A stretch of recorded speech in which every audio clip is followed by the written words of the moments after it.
Nessa parte inicial vamos aprender sobre algo chamado incidente de resolução de demandas repetitivas, que é uma maneira de lidar com casos parecidos que acontecem muitas vezes. 1. O que é o incidente de resolução de demandas repetitivas? O IRDR é um procedimento regulamentado pelo Código de Processo Civil, CPC, que ajuda a lidar com casos semelhantes que surgem várias vezes nos tribunais. Ele serve para uniformizar as decisões dos tribunais sobre questões de direito que se repetem. 2. Quando o IRDR pode ser utilizado?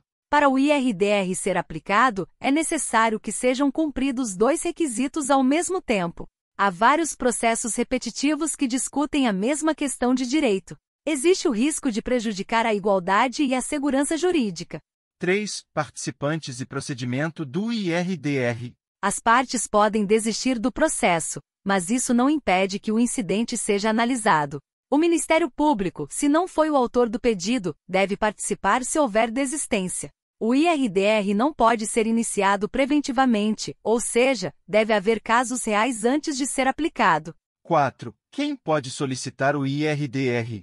Pode ser solicitado por o juiz ou o relator do processo, as partes envolvidas no caso, o Ministério Público ou a Defensoria Pública.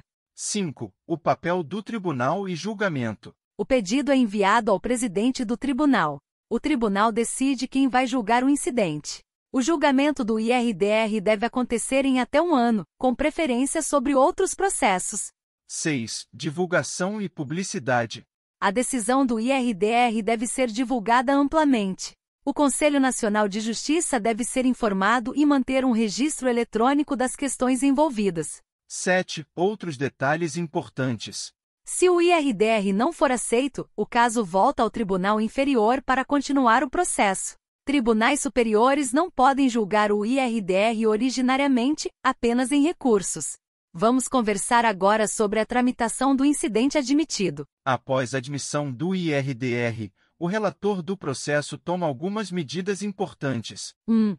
Suspensão dos processos. O relator suspende todos os processos semelhantes que estejam em andamento no Estado ou região abrangida pelo tribunal. Isso é comunicado aos outros tribunais envolvidos, e informações podem ser requisitadas deles. 2. Intimação do Ministério Público. O Ministério Público é informado e tem 15 dias para se manifestar, mas se ele não se manifestar sobre o mérito, o processo continua mesmo assim. 3. Suspensão dos pedidos de tutela de urgência. Durante a suspensão dos processos, os pedidos de decisões rápidas, tutela de urgência, são direcionados ao tribunal onde o processo suspenso tramita originalmente. 4. Decisão de suspensão. A decisão de suspensão é enviada para todos os juízos envolvidos, garantindo que a medida seja adequada a cada caso. 5. Partes e interessados ouvidos. O relator ouve as partes e outros envolvidos que possam ter interesse na questão. Eles podem apresentar documentos e outras informações para ajudar a esclarecer o assunto. 6. Audiência pública. Pode haver uma audiência pública para ouvir especialistas e pessoas com conhecimento sobre a questão. 7. Julgamento. O tribunal decide a questão após ouvir as partes envolvidas. As partes do processo original têm tempo para falar, e outros interessados podem se manifestar.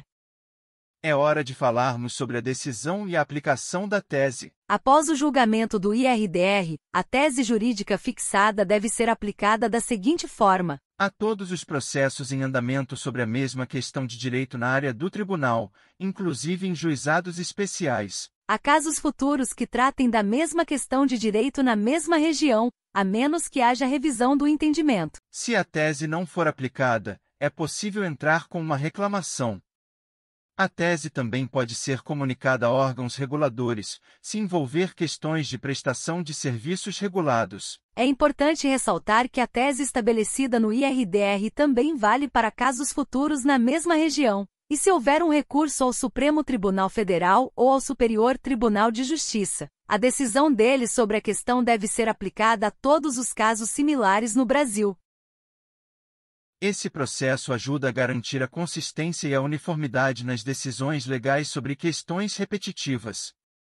Você conhece algum caso como esse? Me conta nos comentários. Envie este vídeo para ajudar o coleguinha. Clique no botão de inscrição e não perca as próximas aulas. Seja parte das conversas, aprendizado e diversão.